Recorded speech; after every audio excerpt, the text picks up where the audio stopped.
ரெண்டே பேருக்கு நடுவில் தான் போட்டியேன்னு ஒன்று சன் நியூஸ், இன்னொன்று டிவிகே விர்ச்சுவல் வாரியர்ஸ். என்ன விஷயம்னு சொல்கிறேன். அதுக்கு முன்னாடி நம்ம சேனலை சப்ஸ்கிரைப் பண்ணிட்டு ஃபாலோ பண்ணாதவங்க பண்ணிவிட்டு இந்த வீடியோவை ஃபுல்லாக பாருங்கள். இந்த வீடியோ பார்க்குற நம்மளில் யாராவது ஒருத்தருக்காவது வாழ்க்கையில் ஒரு முறையாவது இந்த நியூஸ் சேனல்ஸ் இப்படிப்பட்ட தரக்குறைவான அருவருக்கத்தக்க நியூஸை போடுறாங்களே அப்படிங்கிற எண்ணம் வந்து தோணியிருக்கும். ஆனால் அதை எதிர்த்து கேட்கக்கூடிய சூழ்நிலையில் நம்ம இருந்திருக்க மாட்டோம். அப்படிப்பட்ட ஒரு விஷயத்தை ரொம்ப சர்வசாதாரணமாக பண்ணியிருக்கிறாங்க டிவிகே விர்ச்சுவல் வாரியர்ஸ். என்னன்னு பார்த்தோம்னா, தமிழகத்தில் இருக்கக்கூடிய ஒட்டுமொத்த மீடியாக்களின் பெயரிலையும் அருவருக்கத்தக்க வகையில் ஃபேக் ஐடி கிரியேட் பண்ணி அதில் டிவிகேவை பற்றி எந்த கட்சி தலைவர்கள்லாம் அவதூறாக பேசுகிறாங்களோ அவங்களுக்கு எதிராகவே ஃபேக் நியூஸ் வந்து போட ஆரம்பிச்சிட்டாங்க. இது தமிழ்நாட்டில் வந்து பெரும் பரபரப்பை வந்து ஏற்படுத்தியிருக்கு. இது சரியா தப்பா அப்படின்னு கேட்டால் முழுக்க முழுக்க தவறானது.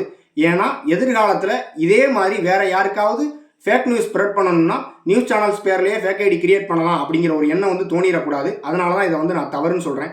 ஆனால் ஒன்றே ஒன்று மட்டும் தோணுது. இப்படிப்பட்ட தவறான விஷயமா இருந்தால் கூட விஜயகாந்த் அவர்களுக்கு இப்படிப்பட்ட ஒரு ரசிகர் கூட்டம் இருந்திருந்தா அன்னைக்கே இந்த ஊடகங்களை வந்து அவர் கதிகலங்க வச்சிருப்பாரே அப்படிங்கிற எண்ணம் வந்து எனக்கு தோணுது. இந்த வீடியோ பார்க்குற நீங்கள் இதை பற்றின உங்களுடைய கருத்துக்களை கமெண்ட்ல சொல்லுங்கள்.